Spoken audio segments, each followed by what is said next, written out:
আল্লাহ মানুষের সাথে তিন পদ্ধতিতে কথা বলে।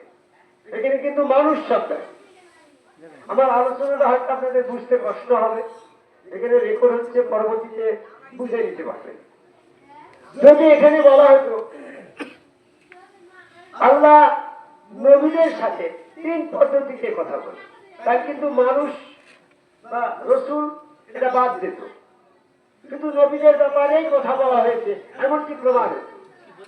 কিন্তু এই আয়াতে সূরার 51 নম্বর আয়াত, এখানে কিন্তু নবী শব্দ আসে নাই, রসুল শব্দ আসে নাই, এসেছে মানুষ শব্দ। আল্লাহ মানুষের সাথে তিন পদ্ধতিতে কথা বলে। এই মানুষ শব্দের ভিতরে নবী শব্দ আছে, মানুষ শব্দের ভিতরে রসুল শব্দ আছে, কারণ নবী রসুল তো মানুষই। তো এই জন্য এখানে এমন একটা শব্দ ব্যবহার করা হয়েছে, সেই শব্দে কেউ বাদ যায় না। যদি রসুল শব্দ বলতো তাহলে মানুষ বাদ যেত, যদি নবী শব্দ বলতো তাহলে রসুল এবং মানুষ দুইটাই বাদ যেত। এখানে এই মানুষ শব্দ বলায় ব্যবহার করে নবী রসুল মানুষ সবাইকে আল্লাহ পাকের কথোপকথন সাক্ষাতের আওতাভুক্ত করায়। কি বুঝতে পারছেন? সেই ক্ষেত্রে আমরাও কিন্তু মানুষ, আমাদের জন্যও কিন্তু আল্লাহ পাকের সাথে কথোপকথনের তিন পদ্ধতির ভিতরে একটা পদ্ধতি আপাতত থাকতে হবে। সেটা আমি গবেষণা করে দেখলাম। তিন পদ্ধতি জন্য একটা হচ্ছে ওহী। এই ওহী ব্যবস্থাটা শুধু নবীদের জন্য প্রযোজ্য, নবীদের ছাড়া আল্লাহ কাউকে ওহী দেয় না। আর একটা হচ্ছে জিবরাইল পাঠিয়ে, জিবরাইলটাও কিন্তু নবী রাসূলের ভিতরে সীমাবদ্ধ। আর একটা হচ্ছে ছদ্মবেশ, আল্লাহ পাক রাসূল রূপের ছদ্মবেশ ধারণ করে মানুষের সাথে কথা বলে। এখানে মানুষ শব্দ দেওয়ায় মানুষের জন্য একটা পদ্ধতি স্যাংশন করলে সেটা হচ্ছে ছদ্মবেশ। যেমন আল্লাহ রাব্বুল আলামিন ছদ্মবেশ ধারণ করে কোন কোন সময়ে কথা বলছে। জিবরাইল পাঠিয়ে ওহী দিয়েছে, জিবরাইল পাঠিয়ে আল্লাহ পাকের নবীদের সাথে কথা বলেছে, এটা কিন্তু ছদ্মবেশের আওতায় পড়ে না। সরাসরি জিবরাইল মানুষ রূপ ধারণ করে রাসূলদের সাথে নবীদের সাথে কথা বলেছে, ওটা ওহী এবং জিবরাইলের ব্যাপার। কিন্তু ছদ্মবেশে সরাসরি আল্লাহ এসে নবীদের সাথে কিংবা মানুষের সাথে কথা বলে, এই ব্যাপারে কোরআন কি বলছে আমি ওখানে একটু কথা বলে শেষ করবো, কারণ এমন একটা জটিল বিষয় নিয়েছি সেটা অল্প সময় শেষ করা সম্ভব নয়। এই বিষয়ে আমার লেখা পবিত্র কোরআন থেকে বিষয়ভিত্তিক আলোচনা গ্রন্থে সবকিছু আছে, আপনারা দেখে নেবেন। তো আমি একটা আয়াত তুলে ধরে বলতে চাই। সূরা তাহার 12 নম্বর আয়াতে বলছে,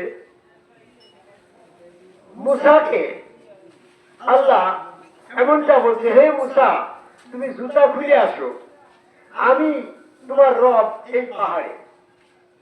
তাহলে এখানে আল্লাহ এবং মুসার মাঝে কি ঘটেছিল, কি ছিল বিষয়বস্তু নিয়ে আমাদেরকে এই পর্যন্ত নবী মুহাম্মদ সাল্লাল্লাহু আলাইহি ওয়াসাল্লামের পরের থেকে এই 1400 বছর পরে এই সূরা তার 12 নম্বর আয়াতের তাফসীর প্রেক্ষাপট উপস্থাপন কেউ করে দেন নাই। আমি এখানে একটু কথা বলি।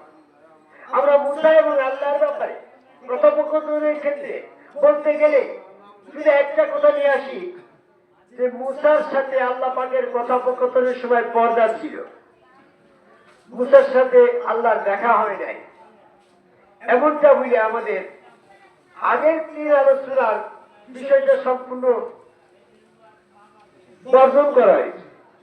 আমি সূরা তাহার 12 নম্বর আয়াতের প্রেক্ষাপটটা এমন কিভাবে বিশ্লেষণ করেছি আমার লেখনের ভিতরে, যদি এখানে পর্দা থাকতো তাহলে মুসা কি করে বুঝলো যে ওইটা আল্লাহ? পর্দার ওই পাশে আল্লাহ কথা বলছে না শয়তান কথা বলছে? এটা তো ইতিপূর্বে মুসার সাথে আল্লাহ পাকের কণ্ঠ পরিচিতি নাই।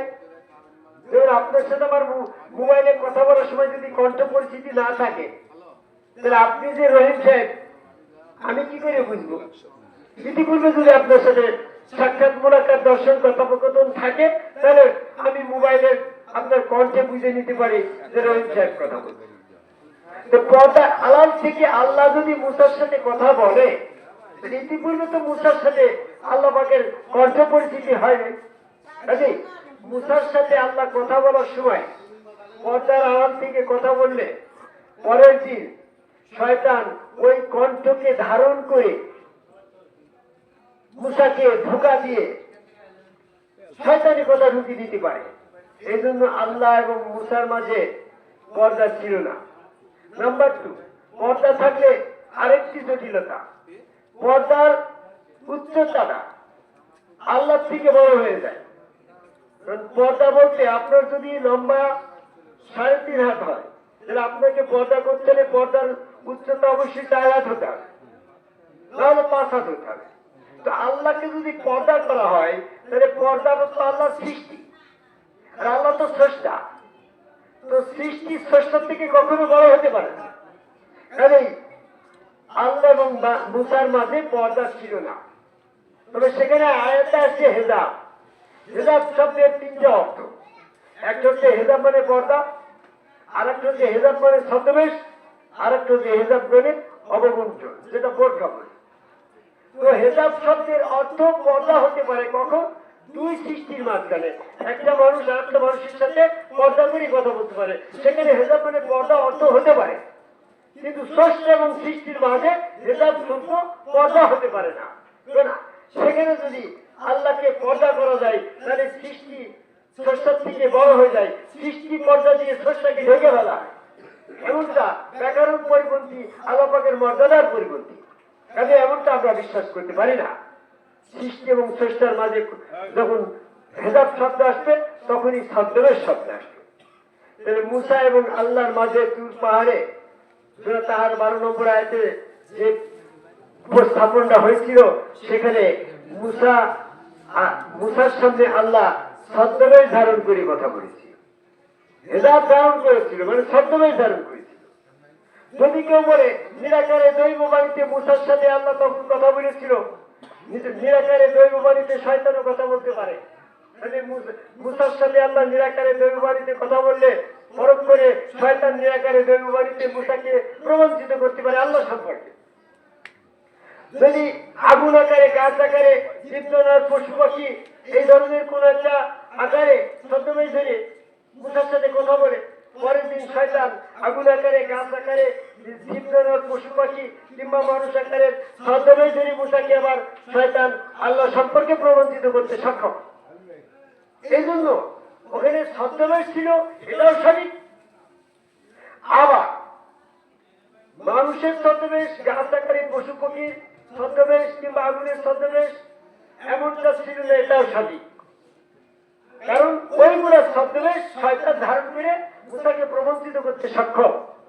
কিন্তু করে এমন একটা রূপের ছদ্মবেশ আল্লাহ ধারণ করেছিল, যে রূপের ছদ্মবেশটা শয়তানে ধারণ করতে পারে না। সেটাই হচ্ছে নবী রসুলের রূপের ছদ্মবেশ। তাই মুসার প্রিয় তো আর একটা নবী ছিল না, নবী বলতে একটা মুসাই। এই জন্য তখন আল্লাহর নবী বা রসুলের ছদ্মবেশ ধারণটা শয়তান ধরতে পারে না বিধায় ওখানে আল্লাহ পাক মুসার স্বরূপে ছদ্মবেশ ধারণ করে পাহাড়ে কথা বলেছিল, হে মুসা তুমি জুতা খুলে আসো, আমি তোমার রব এই পাহাড়ে। তখন মুসা তাকিয়ে দেখলো যে পাহাড়ে আমার মতন আর একটা মুসা আগুনের ভিতর দাঁড়িয়ে আছে। বলে তো আমি মুসা না, আমি তো এখানে দাঁড়িয়ে আছি, 3টি গাড়ি দেখছেন, আমি তো আছি। আবার আগুনের ভিতরে তো আমি না, আমি থাকতে তো পুড়িয়ে যেতাম। আমি নয়, আবার আমার রূপে ওটা শয়তান নয়, নিশ্চয়ই ওটা রব। তখনই মুসা জুতা খুলে যায়, সেখানে সেজদা দিল। কি দেখছেন, বুঝতে পারছেন? তাহলে মুসার সাথে বান্দা, মুসা আল্লাহর বান্দা, সেখানে ছদ্মবেশ ধারণ করে কথা বলেছিল আল্লাহর সাথে। এখন যদি কেউ বলে, আমরা যে জানি সূরা আরাফের 143 নম্বর আয়াতে মুসা যখন আল্লাহকে দেখতে চাইলো, তখন বলল লান তারানি, হে মুসা তুমি আমাকে দেখতে পাবে না। তাহলে 2 আয়াত আর এই প্রেক্ষাপটটা আপনি যেটা আলোচনা করলেন যে মুসা আল্লাহকে তার স্বরূপে ছদ্মবেশে দর্শন করেছিল, কথা বলেছিল, এই কথাটা, এই প্রেক্ষাপটটা, এই তথ্যটা সূরা আরাফের 143 নম্বর আয়াতের বিরোধ হয়ে যায়। কারণ ওখানে তো বললো লাঞ্চারানি, তুমি আমাকে দেখতে পাবে না, ওটাও তো আয়াত। সেটা তার 12 নম্বর আয়াতটাও তো আয়াত। তো এইখানে কি ছিল আর ওইখানে কি ছিল? মুসার সাথে আল্লাহ পাকের কথোপকথনের ভিতরে সূরা আরাফের 143 নম্বর আয়াতে আল্লাহ, মুসা হচ্ছে প্রথম বক্তা আর আল্লাহ দ্বিতীয় বক্তা। মুসা আল্লাহকে দেখতে চাইলো, তাহলে মুসা প্রথম বক্তা, আর আল্লাহ বলল লাঞ্চারানি, তুমি দেখা পাবে না, তাহলে আল্লাহ দ্বিতীয় বক্তা। কিন্তু সূরা তাহার 12 নম্বর আয়াতে আল্লাহ প্রথম বক্তা। হে মুসা, তুমি জুতা খুলো, এসো, আমি তোমার রব। তাহলে আল্লাহ প্রথম বক্তা আর মুসা হচ্ছে দ্বিতীয় বক্তা। এই সূরা তাহার 12 নম্বর আয়াত এবং সূরা আরাফের 143 নম্বর আয়াতের বিষয়বস্তুটা এরকম যে সূরা আরাফের 143 নম্বর আয়াতে আল্লাহকে মুসা দেখতে চেয়েছিল তাজাল্লিময় রূপে। তাজাল্লিময় রূপে মুসা আল্লাহকে দেখতে চেয়েছিল। আল্লাহ বলল লাঞ্চারানি, হে মুসা, তুমি আমার তাজাল্লিময় রূপ দেখতে পাবে না, কারণ তাজাল্লিময় রূপ তুমি সহ্য করতে পারবে না। তারপরেও আল্লাহ, মুসা নাসলবান্দা হইল। আল্লাহ বলল তুমি পাহাড়ের দিকে তাকাও। আল্লাহ তখন পাহাড়ে তাজাল্লিময় রূপে অবতরণ করলো, পাহাড় শূন্য বিচ্ছিন্ন হয়ে গেল, মুসা জ্ঞান হয়ে গেল। এখানে যদি তাজাল্লিময় রূপে তার 12 নম্বর আছে, তাজাল্লিময় রূপে যদি পাহাড়ে অবতরণ করছো, হে মুসা তুমি জুতা খোলা, আমি এই পাহাড়ে, তখন তো পাহাড় শূন্য বিচ্ছিন্ন হয় নাই। কেন শূন্য বিচ্ছিন্ন হয় নাই? তখন আল্লাহ ছিল ছদ্মবেশ, এটা ধারণ করে পাহাড়ে দাঁড়িয়েছিল ছদ্মবেশ। ওদের যদি তাজাল্লিময় রূপ থাকতো তাহলে সূরা আরাফের 143 নম্বর আয়াতে তাজাল্লিময় রূপ ধারণ করলে পাহাড় শূন্য বিচ্ছিন্ন হয়ে গেল, এটা বলা রয়েছে। আর সূরা তাহার 12 নম্বর আয়াতে পাহাড়ে দণ্ডায়মান আছে, পাহাড় শূন্য বিচ্ছিন্ন হয় নাই। এই দুইটা প্রেক্ষাপটে এটা প্রমাণ করে যে সূরা তাহার 12 নম্বর আয়াতে আল্লাহ যখন মুসার সাথে পাহাড়ে দাঁড়িয়ে কথা বলেছিল তখন নিশ্চয়ই তাজাল্লিময় রূপ ছিল না, মুসার স্বরূপেই সেখানে কথা বলছিল।